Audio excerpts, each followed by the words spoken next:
You are tired of average. You want more out of life. You know you're capable of something greater. This show will help you become resilient in your home, at work, and in your community. Welcome to the Resilient Humans Podcast with your host, Kevin Wood.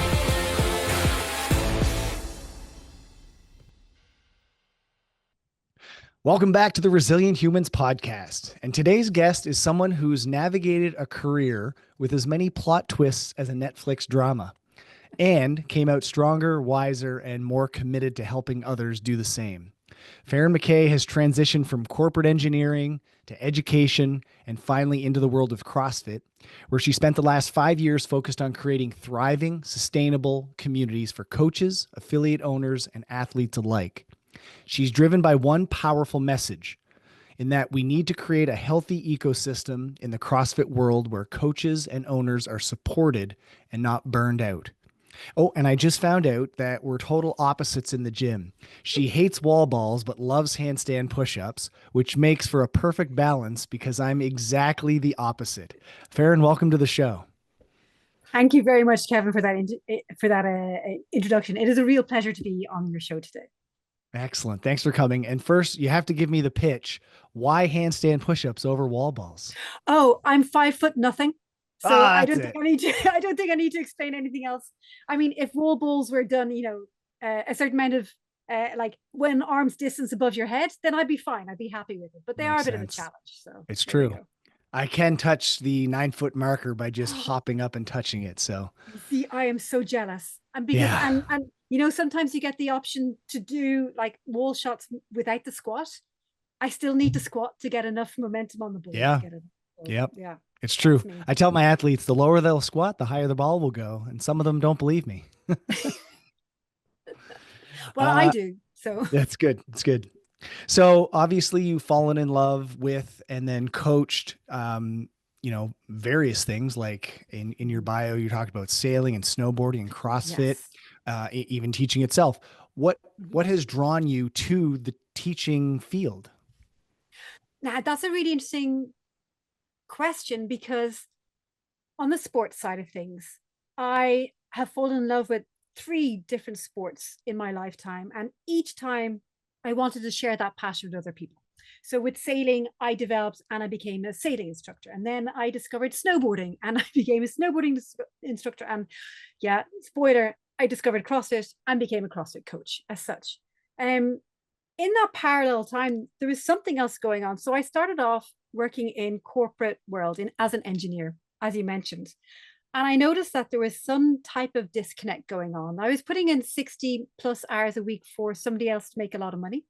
And I kept going back to wanting to instruct and wanting to teach and wanting to share and realizing that, you know what, my deepest need is to help other people progress further in whatever it might be as such.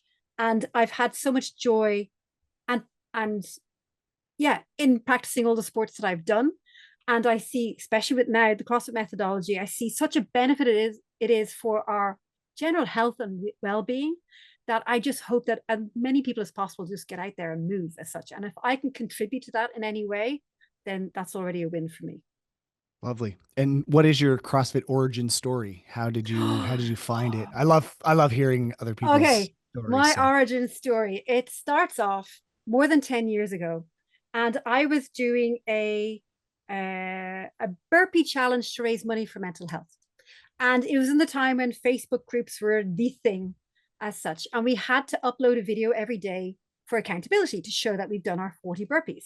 And I remember on that first day, looking through other people doing burpees, going, okay, I'm not doing too badly here. Mm-hmm. And then I saw this woman who was a bit older than me. And she wasn't just doing burpees, she was doing burpee pull-ups. And my mind was blown. I had never seen anybody like me doing something like that. And so, find out a bit more. And she did this thing called CrossFit. So it was the first time I've ever heard of it. And okay, I put that in the back of my head. I was busy with other things in life. And then a friend of mine, probably about 3 months later, she messages me going, Farran, I found this thing. I think you'll like it. I was like, oh, okay, what is it? She goes, yeah, it's called CrossFit. I said, oh, this rings a bell. And so probably about 2 weeks later, I did a a test class, a trial class at the box. Unfortunately, my friend couldn't join me that day. She was away on business. And it was a rainy evening, night in January. And I went to where the address was. And this is before Google Maps was really a thing. And it looked like a warehouse. And I was like, well, this is not a sports school. What is this place? I don't understand what's going on. But I'm Irish, but I live in the Netherlands. And I'd learned that if there's a lot of bicycles outside a place, it means there's people inside. And there was a lot of bicycles outside this warehouse. And so, okay, I'll there was no sign or anything. Okay, I'll open the door. And I remember I opened the door and I was hit by this wall of sound first. Obviously, I felt like I was walking to some old school rave or something. And then as I walked through the door, there was this sight of half naked people doing movements I had never seen before. And I remember thinking, oh, what have I got myself into? What has my friend Jen got me into? And this woman comes up to me and goes, oh, so good to see you. Welcome. And go sit over there with the others. And everybody else was really welcoming. I was like, okay, this is interesting. And I remember watching the class before me looking at their workout of the day, going, oh, okay, I think that's doable. Now I have to explain to you the workout of the day that day was Farran. I had never touched a barbell in my life. I had never attempted to pull up with an elastic band in my life. And so, as you can imagine, during that workout, I questioned all my life choices. And at the end of it, I was like, I need to do this again. And then I came back to the next lesson and the next class and the next class. And before you know it, I was coming 4 times a week.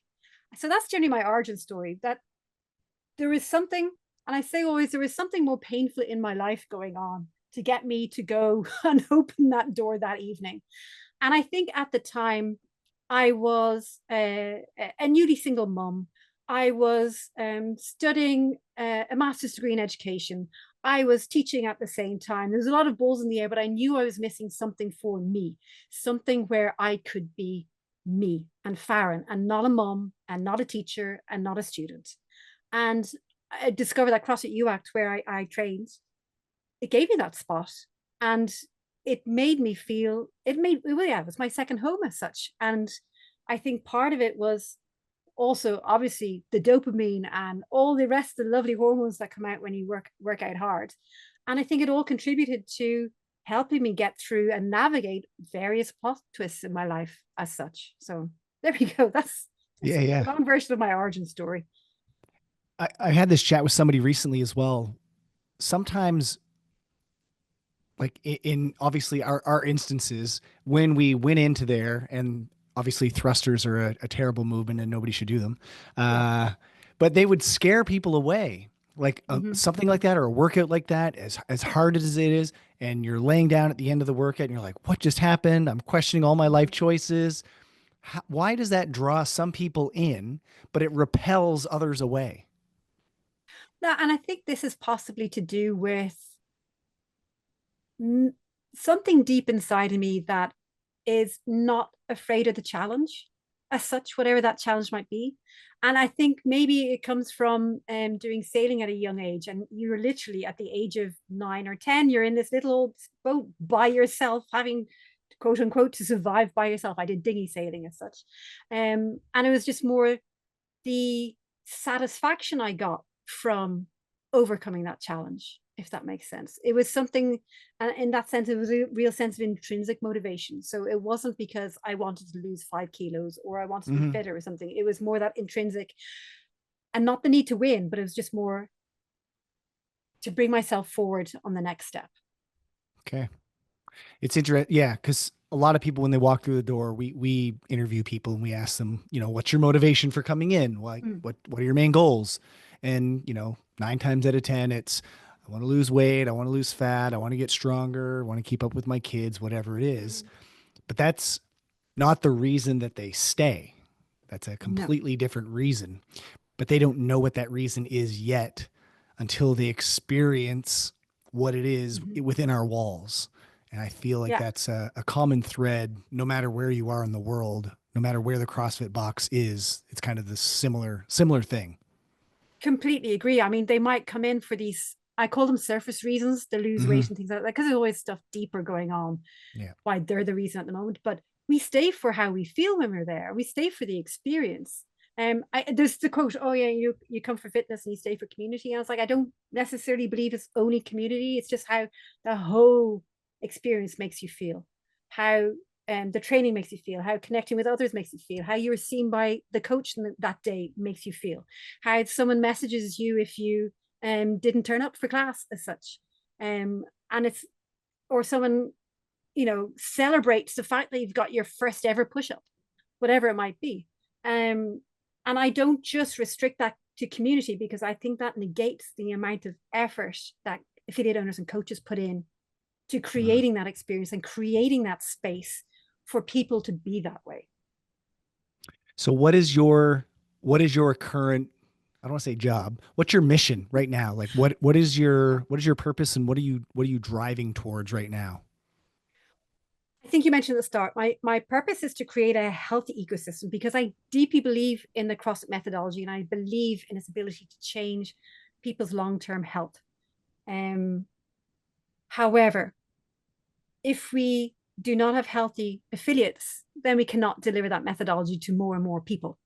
And by healthy affiliates, I mean, as you mentioned, without affiliates burning out, without coaches burning out, and it's also people being able to earn a living wage from it, and that they do deliver this exceptional member experience for their members to keep coming back. So the affiliate is healthy, so they have the high retention rates, and that their members are their biggest ambassadors in the world ever. And they're not always constantly trying to find the next lead, as I say, I call it, one of the details of my mission is, if you think of an affiliate as a bucket, it leaks. Buckets leak after a certain amount of time. But unless we pay attention to where it's leaking and why, and we don't fill that up, it doesn't matter how many leads we have, how many new members we have, they're just going to keep pouring out. And we're spending a lot of time and energy filling the bucket instead of making sure the bucket is exactly what it should be as such. So that's probably one of the detailed aspects of my goal. But I think the other part is, when I was a teacher, when I started teaching, I was very much focused on the content. The content was key. I used to teach mathematics. So these kids, they needed to know, quadratic equation and things like that. That's what they wanted to know. And over the first year or so, I realized something wasn't clicking. I felt like I was fighting a losing battle with these teenagers. And then at the same time came a shift in the educational space. Instead of being content centered, it became more student centered. That became a discussion. And I suddenly discovered, if I put that student central in my approach as such, it works better. The student comes to class and they're open and they're pleasant and they're interested. And if they're not interested, it's fine. You know why, you know what's going on. And maybe for that student, for them to get an E is already a win, for example. And in the CrossFit space, when I started coaching, it was all very content focused. It was very much teaching, seeing, correcting. And there was very little discussion about, okay, what do our members experience? What do they need on the bigger level? What do they want? What do they need? How can we see them as individuals?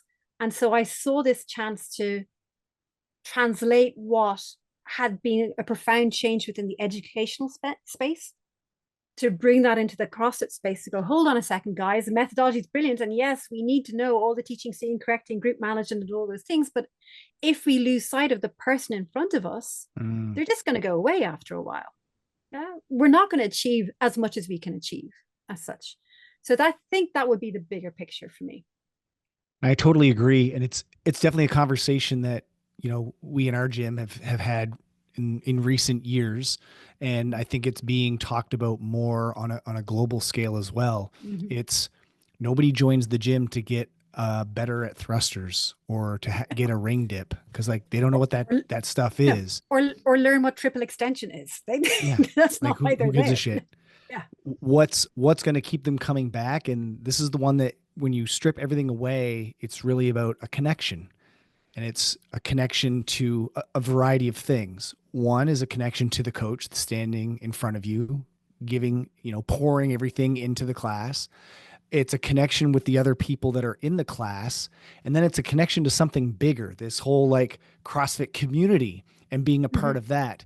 And as we've figured it out, or I think I have anyway, when somebody says, or they identify themselves as a CrossFitter, not I go to a CrossFit gym, it's Mm-hmm. when they say I'm a CrossFitter, you got them. They're Mm-hmm. in, right? And Yeah. they're It's part going of to their be a identity. lifelong member. Yeah. Yeah. Yeah. And so what can owners do, or even athletes or coaches, any of them, I guess, coaches, athletes, or owners, what can we do to help bridge that gap from I go to a gym to identifying as a CrossFitter themselves? Well, I think you need to think about what does this member in front of me want to start with in order to give them what they need. And by that, I mean, they want to be seen, they want to move, they want to improve, they want, maybe some of them want a certain type of atmosphere, music and things like that. And they want to be safe. And we need to look at, okay, how can we deliver those things to our members? And do you know what's really annoying about human beings? We all need those in a different priority order, differently, but also they change from day to day. And so as a coach and an affiliate owner, we need to figure out, okay, what does that look like for my group of members? How can I try and tick as many boxes as possible to make sure they feel seen, to make sure that they actually improve and they move and all the other things that they want? And if we even look at to be seen, it can be something as simple as not only knowing their why, but using their why to then inform the choice of the scaling, for example. Yep. And it's like, oh, do you know what, Mary? I know you're working on getting your handstand push-ups, we'll say. Yeah, the workout today is 10 handstand push-ups. You don't have that volume yet, but what I'd like you to do is, 2 handstand push-ups, and then you're going to do this other thing each round, because that's going to give you the chance to work towards your goal. So if we understand their whys and their goals and things like that, we can make them feel even more seen than just knowing their name and their family and their kids and their dogs and stuff like that. So Absolutely. that's And where, that's important too. Like that's oh, that all that other yes, stuff is still important. yes. But we need to be able, as coaches, we need to be able to use that to help our members take the next step further. We need to use that to inform us to coach them better. For sure. And I'll just add into this as well. What we found, I don't know if you've read the book before, The Power of Moments. Mm-hmm. It's being able to celebrate your members, not just for achievements like, I deadlifted this certain weight, or, I got my Mm-hmm. first pull up. Those are great. Still celebrate those, but also celebrating them for showing up consistently. That's also Yeah. important. And so Yeah. at our gym, we started a committed club exactly a year ago. Nice. The It has actually improved our attendance by 100%. It's I doubled can, yeah. the amount of It's people. amazing how those things, those small little things can make such a difference. It's a sticker. They get a Mm-hmm. sticker. Adults are just large Children. children. Yes, we are. We just want the They're no sticker. different. So it's crazy because I have one girl. So on Fridays we post on our members group Bright Spots Friday, and we want to know what Mm-hmm. were their bright spots for the week. And we have one girl that's been to the gym for quite a while now. Mm-hmm. She was typically coming maybe 8 times a month, if that. So roughly twice a week. And today on the Bright Spots post, she has now been on the committed club for 5 months in a row. Mm-hmm. Now that would Nice. not have happened had we have not started this little crappy sticker program. But it's But it's not, changed. but you're Yeah. you're right, it's not just a sticker program, it's No. they're seen, they are Yeah. seen and they're celebrated. Yep. And that's where I'd also ask, it's good enough knowing their why and their goals and things like that, but even simply asking them, that day when they come to the class, what's your goal for today in this workout? Are you going to go hard, or are you here just to move, or something in between? Yeah. And that can help you. Oh, do you know what, you managed to actually keep moving through the whole workout, great work. Yeah. And that's where we can celebrate, as you said yourself, just showing up. Yep. We don't, I mean, yeah, PRs and stuff, they're great, but we don't all get those every day. You need to celebrate Especially as small. you age, it's a lot different when you're Exactly. getting Uh, up in I'm the age there. I'm often just happy that I can actually read the thing on my phone often. Yeah. But Yeah. Yeah. but this is where, if we step away from the what what it is we are doing and lean more into the why we're doing it and the bigger purpose, then that's a win for everybody all around. Absolutely. So I understand that you surveyed over 600 coaches and affiliate owners. I Was there did. any data in there that surprised you? What was the most shocking thing about that? Yeah. So I've done this now 3 years, and this is my third year running the survey as such. And this is the first year I asked about salaries, but I will go back first to the things that coaches are looking for and affiliate owners are looking for. And they're looking for support, and they're looking for insights on how to do better generally. And they are aware there's courses and mentor programs and things like that, but they're not necessarily aware of all the people out there who can support them, who on their journeys, whether it is teaching, seeing, correcting, it's business management, whatever, things like that. Because unfortunately, social media tends to be a bit of an echo chamber. And Mm, the way algorithms work and things like that, then you just all get bombarded by one or two providers as such, and the others kind of tail away. And I think the other thing, as I said, it was salary. And it's a touchy point for, I think, the entire ecosystem. Um, because when I read the message, I can still earn more at McDonald's than I can coaching. I think that should raise a red flag for everybody, including our members. And I can appreciate that members are like, oh, it's expensive and things like that. And it's like, yeah, but you also have to look at what value your affiliate and coach are giving you. I would almost argue they're non-medical healthcare professionals. You know, they are assisting you in taking a step further away from having to go to the emergency room or having yeah. to go to a specialist or things like that. And so there's a whole mismatch in the value, the perceived value of coaches, and also what they are awarded for their value, for want of a better word.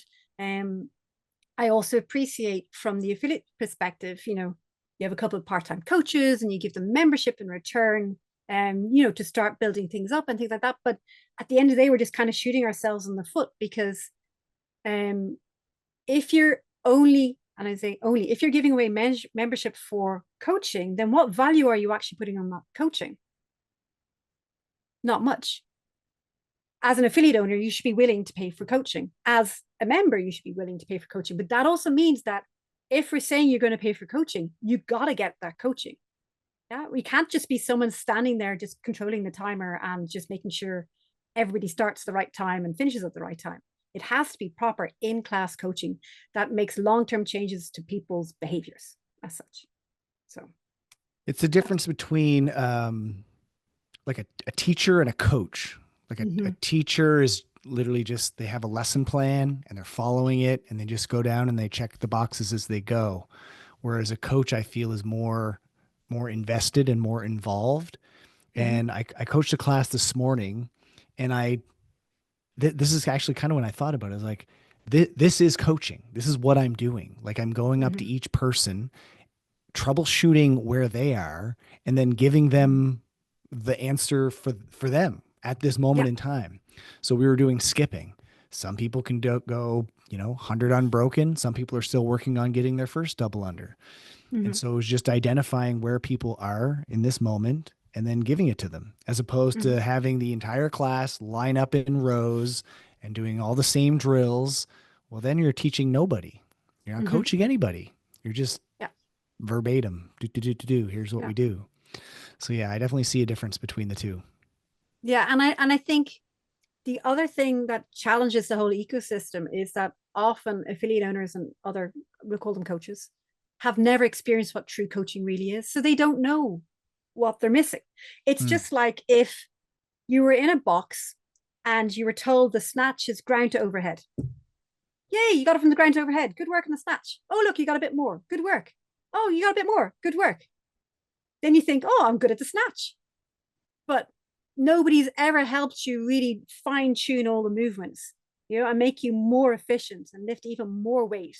And you've never experienced that this is what it's about, this circle of repeat, rep and repeat, feedback, keep changing, keep trying, and things like that. And that's where a lot of a lot of coaches and affiliate owners have not experienced this in their own development as such. or in their own, or as an athlete, as a member. And I think that's a missed chance as such, because there are snippets of it to be found in courses like the level 1 and the level 2, when they're relentlessly coaching somebody on movement. But rarely do affiliate owners and coaches have a role model of what does this look like for a full class? What does this look like for a full class day in and day out, months and months and months down the road as such. And often they believe, rightly so, that what they're doing is a good job because they don't understand what a great job looks like. Funny you say that. I'm relentless when it comes to our trainer evaluations. It's like a 3-page document, and that highlights a lot. And they get a numerical score at the end, but it doesn't matter. Like, the number doesn't matter. At the end of it, there's some self-reflection, like, what did you do well with? What do you think you could improve upon? And they'll base their answers on the feedback that I give them as well. Mm-hmm. But it's more like, one of the evaluation points is, did you connect with each individual in the class? That has nothing to do with coaching. It has nothing to do with teaching the progressions to whatever movement we were doing. Yeah. It's getting in and asking people about their day, or, like you said earlier, is this you just showed up day, or is this you're going for a PR day? That's the connection. And that's actually part of our evaluation process. Mm-hmm. So I definitely see how that's important. Yeah. What's one thing that someone could do today if they were feeling isolated or unsupported as a coach? And this is hard because often as coaches and affiliates, we're on islands and it can be challenging, but I would say you go and reach out to somebody, one person you respect, whether it's on social media or whatever, whether they're a big name or a small name or whatever, reach out to somebody, because there are other people in the space open to have these conversations and open to build peer connections and things like that. And because I think from the teaching space, one of the things that happened is that there was always, these teachers conferences and things like that, where people got together and they connected and learned from each other. And from there, you could sense out, oh, do you know what? I actually clicked with this person. This person has a similar background or challenges or whatever. You can build rapport and trust with them. And in the long run, you can build a network of peers who understand your challenges, understand also your strengths and your desire to help and things like that, but are also there to hold up a reflection and go, yep, but Farran, remember you told us the great story about Tom last week. What a great difference he did to him. Yeah. And that's where you can arm yourself with the wins as well. Because as human beings, we have this terrible habit of focusing on the negatives all the time and forgetting about all the wins and the positives. And that's where your peer network and stuff can help remind you of those positives when need be. And I'd say be honest with what you're looking for.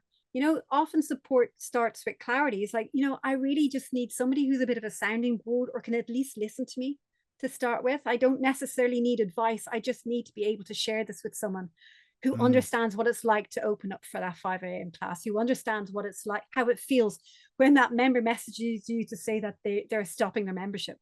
Yeah. To understand, the roller coaster of emotions that you can go on as a coach or an affiliate owner.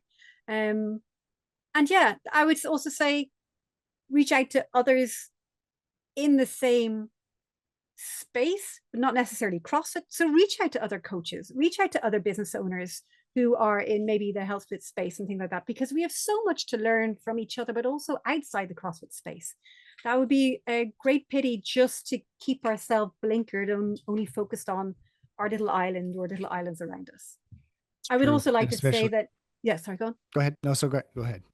No, and I think this is also one thing that has happened in the last years, especially, is that because a lot of affiliates and coaches are operating from a space of scarcity or scared or worried about where the next group of members are going to come from, is that we often see other affiliates, other coaches as competitors as such, instead of seeing each other as colleagues. We're all colleagues. We all want to deliver this amazing methodology.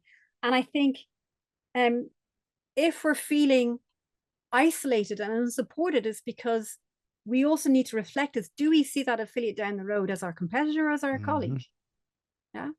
So that Absolutely would also accurate. be something. Yeah. And that's what I was going to say.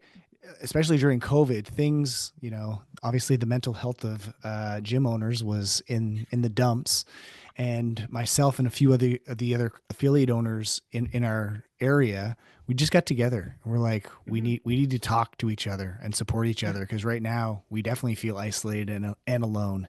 And Yeah. it was supportive, motivating, and it was Hmm. needed at that time. And the other two have since sold their gym and closed it down. Um, and they're off doing amazing things right now. Other Hmm. things that you know, Yeah, they enjoy. they didn't stop working out, and No. they still, have fitness in their Hmm. lives. But yeah, that during that time, that support is what we needed. And it wasn't Hmm. to come up with solutions or to find out like, hey, No. what are you doing to do this? It's just like, we just need to talk to each other. And that's really all it was. Yeah. And I Yeah. think we can underestimate just how powerful it is, even simply sharing our story with Hmm. others who understand what it means. For example, if I explained my CrossFit origin story to someone who has never heard of CrossFit in their lives, they're just going to look at me going, They don't get "What are it. you talking about?" No, Yeah. no idea. As soon as you said, it's funny because as soon as you said, I opened the door and I saw all these people doing movements that I never saw before, immediately I thought, oh, it was a thruster.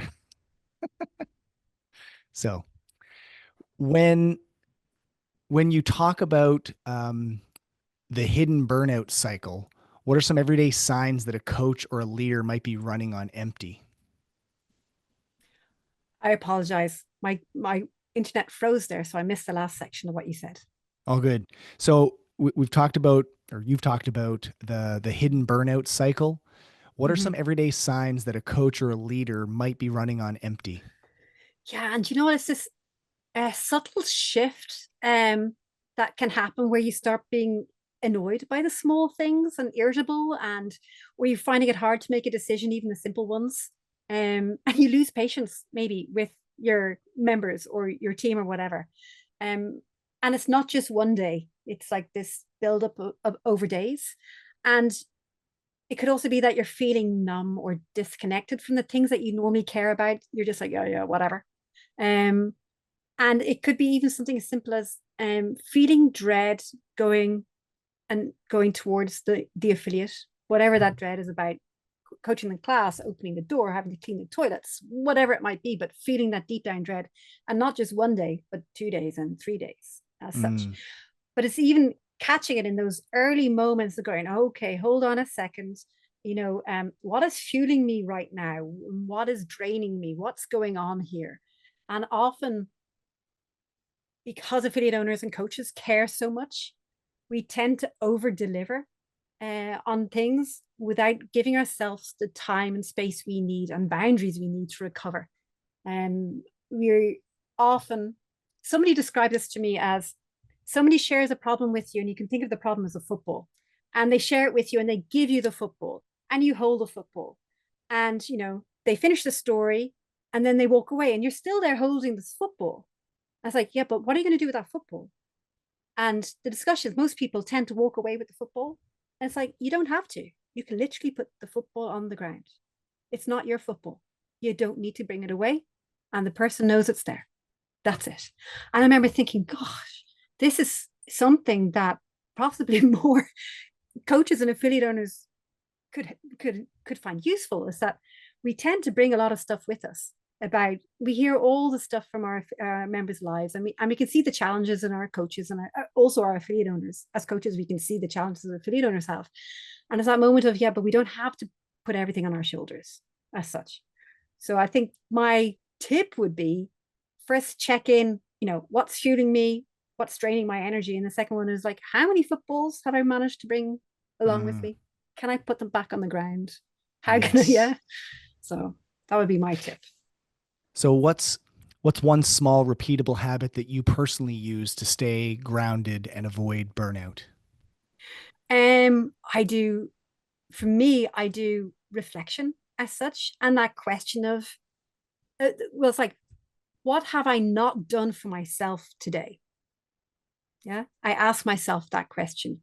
And a few years ago, I have instigated a non-negotiable Farran time. It is a moment where I do something for me. And it is not listen to a podcast, although I'm sure this is a great podcast. It's not listen to a podcast or read an article or some book about business management or things like that. It's not about anything to do with anything other than me. So it could be that I'm sitting in the garden with a cup of tea, just drinking it. It could be that I'm watching rubbish on Netflix. Whatever I need in that moment to be able to have Farran time, to be able to leave all those footballs behind, to be able to recharge my battery and things like that. It could be, oh, I'm going to plan my vacation or whatever. But these are non-negotiable times. And my dog, she doesn't really understand it the whole time. But I've educated my family now that this is what I need if I'm going to continue being mom and coach and everything else the rest of the day. And so it's back to, what have I not done for myself today? Where have I put myself second, third, or fourth place? Is that your way of regularly staying in check, like checking in with yourself? Is that just asking that question? Just asking that question. And do you know what? Sometimes it's okay to put yourself in third and fourth place, but then you need to recognize you've put yourself in third or fourth place. And then you need to figure out, is this a pattern? Is it just once off? And have I managed to persuade myself that this is okay when it's not okay? What brought you to that point where you were able to ask yourself that question? Did something happen where you didn't, and it's like, oh shit, like now I need to kind of take a step back? Yeah. So the last plot twists I had, and this is also why I'm full-time in the CrossFit space, is that I unfortunately got COVID in the first wave in Europe, and I've ended up with long COVID. And initially they thought it was the same as burnout. And so I got the burnout treatment, things like that, which is essentially you go to your boundary and you go a bit over it. Yeah. To keep pushing your boundary up and up and up. And that's exactly what you shouldn't do, it turns out, with long COVID. What you should do is go to about 80% and then back down again, and then back up to 80% and back down again. And so I had so many moments where it was nearly impossible to function as such, that I knew I had to figure out a different way of going about this. I knew I had to figure out a way of making sure I could function not only as Farran, but as a mom, as a dog mom, as a coach, as a business owner. Because if I didn't find this way, we'd end up on the street, black and white, simple. So if you had a affiliate owner who's tired or burnt out, or they're showing some of these signs, and you had them for 30 seconds in front of you, what message would you give them? First of all, breathe. It's okay. And you're just addicted to the grind. We can work through this. It's funny you say that and use that word specifically, the grind, because the last podcast guest I had on echoed that exact same sentiment. Why is the grind celebrated and pushed so hard? Well, I think it starts if you look at most of the benchmark workouts in CrossFit, they are a bit of a grind. You have to go deep and dig deep and push yourself and things like that. And then as early business owner as such, you're doing everything yourself. You have all the hats on. You're the coach. You're maybe the programmer. You're cleaning stuff. You're cleaning the toilets. You're the customer relations manager. You're everything, and you feel like the only way to keep doing these things is by spending more and more time doing these things. And the only way to succeed is to continue on this treadmill. Yeah. And then this is the treadmill that got us to, oh, we've got now 50 members. Oh, we've got now 80 members. And this is the treadmill that works. And so this is the way it works. And this is the only way it works. So I'm just going to keep doing this thing, instead of taking a moment and going, okay, this definitely helped me get this far, but is there a different way now of doing the thing? Are there people around me or affiliate owners that I can learn from, that I can get inspiration from, of how are they not stuck in the grind. I recently was working with an affiliate owner, and he literally, after work, long story short, he went off a 3 months road trip with his family. Yeah. He managed, and this is somebody who was completely focused on, I have to do everything myself. I'm the only person who can do this.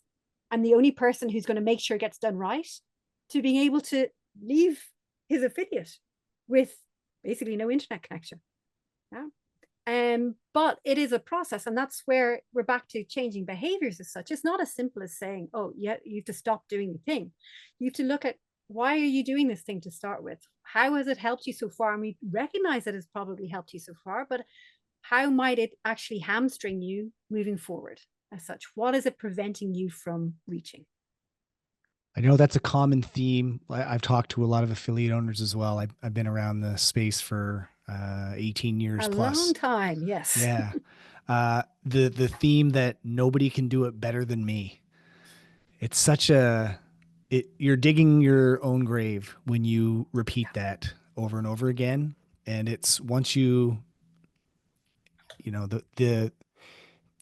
it's called a value ladder, but it's basically Mm-hmm. what is your value as the owner. So what you don't see is the CEO of a company, pick any company, like name anyone, McDonald's, Tesla, whatever, name any of them, and they're not staying after cleaning the washrooms. Nope. They're not doing that. Nope. It's not that that's not an important job. It is an important job. Having clean washrooms is especially It's a important in really service-based important. businesses. Yeah, But your time can be better spent doing something else, like exactly. making connections and recording podcasts and giving Yes, speeches and all that other stuff, right? So exactly. Yeah. who can you hire that can clean washrooms better than you? Yeah. Who can And you you know what? hire? Right. Like any Yeah. job that somebody can do better than you. I guarantee you can't do them all the Well, best. I wouldn't even say better. I would even go as far as more passionate about the job than you would be. Yeah, there are people out there who love doing admin work, who Correct. love cleaning stuff, who love doing the stuff that affiliate owners complain about. So why not let them do the thing they're passionate about and make up more space for you to do the thing you're passionate about? Because maybe you are passionate about programming for your own affiliate. Great. Maybe you're passionate about podcasts. Maybe you're passionate about organizing events, whatever it might be. But unless you take the step back, and unless you put your ego in a box for a moment and recognize you are not passionate about every aspect of your company, until you do that, you're just going to prevent yourself from growing. So I have a two-part question here. Usually I save this one for the end, but it sets me up for the next one. So I'd like to ask, I'll ask all my guests this, is what is your definition of resiliency in your own words? I think for me, resilience is, I'm going to give a counter argument. I'm going to first talk about pushing through. I think pushing through feels like tense and That was my isolating. next And it's, question. sorry. You It's how read it. I, You read it well. sorry. Yeah, yeah.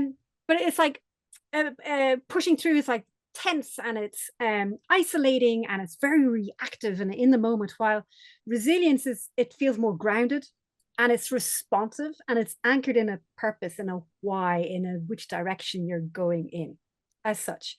And it's absolutely fine to push through every now and then, but if the only thing you're doing is pushing through, then you're not building resilience, and you're certainly not anchoring everything in purpose. So you're going to end up pushing through maybe into the direction that doesn't match your beliefs and your norms and Mm. your values and things like that. Because resilience is deeply aligned with who we are as people. Because resilience only works when it is aligned, if that makes sense. It does.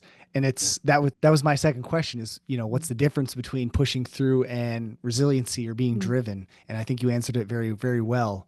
And Thank you. maybe just to sum it up, resilience is tied to meaning and purpose, whereas pushing through, like you said, can be in any direction. It doesn't matter if Yeah. it's lining up with your North Star or your meaning or Right. purpose behind it.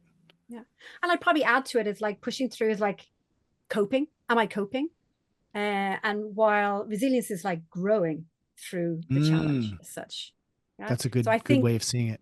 yeah, it's like there's certainly a growth aspect when it comes to resilience, as such as So taking the cool. next steps. So what what are there any misconceptions that coaches or owners have about what resilience really means? And maybe from your data that you've collected over the years, there's some different insight for that. I think it's it's back to, mixing up resilience with addicted to the grind as Okay. such, mixing up those two things, and that they think they are being resilient and that they think they are growing through this grind, but in fact they're not growing. There's nothing changing in their behaviors. And yeah, maybe the bottom line is changing, maybe the member numbers are changing, but they themselves, as a human being, as an affiliate owner, as a coach, are not growing to their next whatever it has to be. How does somebody define what growing is? Like how do you put that into like tangible Ooh, terms? getting uncomfortable and then getting comfortable with the thing that was uncomfortable. So then how do you differentiate that between pushing through? Because pushing through can be uncomfortable as well. So there Yeah, has to be and like a pushing distinction there. through. Yeah, that's right. Pushing through, I see it as, going through the uncomfortable zone, but never getting comfortable with it. Yeah. It's just, okay, just going to keep going. It's fine. It's done. It's back there. Don't have to think about it. There was no moment of reflection of, okay, what just happened there? How can I learn from this? What could I do the same the next time? What could I do differently? Yeah, a more reflective analysis of what happened as such, as opposed to Okay. just blinkers on and keep on going forward. I feel I can relate that to this podcast because the very first episode that I ever recorded, I deleted because it was absolutely horrible. However, I pushed through resiliently and continued on. So I didn't just Yeah. delete it and say, screw it. I said, I can grow and learn from this. And if I listen Yeah. to my first 10 episodes to my last 10 episodes, night and Mm-hmm. day, they're completely different. So, Oh yeah, but I mean, even at the affiliate level, it's like people push through, organizing the open, and then they start. Oh, they don't think about it, and then the next year they go, well, let's just do it differently. Let's just have it in the class or mm, whatever, instead of going, okay, what happened? What was successful? What wasn't yep, successful? And really yep. just, yeah, going that bit deeper, because I think pushing through ends up in, um, I wouldn't say giving up, but I would say missed opportunities for improving things. I'd say there's a layer of reflection that comes with the resiliency component, whereas pushing through, Mm-hmm. there's no learning, there's no Yeah. asking questions. That's a good Yeah. delineation between the two. Just like you said, after the open, we sat down and wrote out, what went well, what didn't go Mm-hmm. well, what are we going to do differently next year, and now we have Mm-hmm. notes and calendar things like lined up.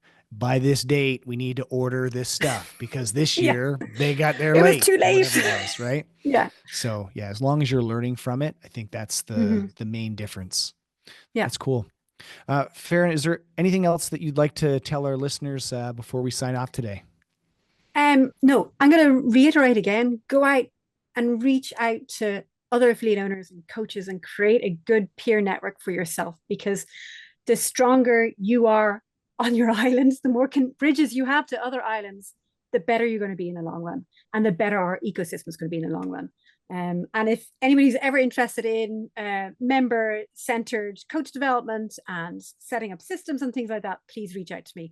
Happy to have a chat. I'm not a sales pitch person as such. I genuinely want to help people take the next steps. And where could people find you? Probably the easiest place to find me is Virtuous Coach Development on Instagram. Um, and through there, you can get to my website and things like that. So that's probably Very the cool. easiest.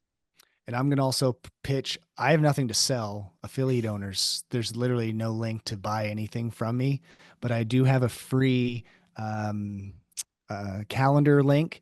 And if anybody just wants to shoot the shit and just chat, they just want somebody to listen to them, or you might want advice on anything, I'm going to share that link as well as yours in the show notes. So um, I've had enough help along the way that I'm more than willing to offer that help to others as well. So they don't have to make the same mistakes that I have over the last 18 years. So Exactly. Why should we go and reinvent the wheel?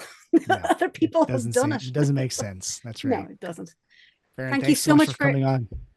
thank you so much for having me today, Kevin. It was a great chat. And My pleasure. yeah, I think the theme of your podcast is something that is really important to our ecosystem. So hopefully the word gets out there. Excellent. Thank you so much. Take care. Okay. Bye. Thanks for listening. If you enjoyed this episode, please share it with others or leave a rating and review. To catch all the latest episodes, be sure to subscribe, and I'll see you next time.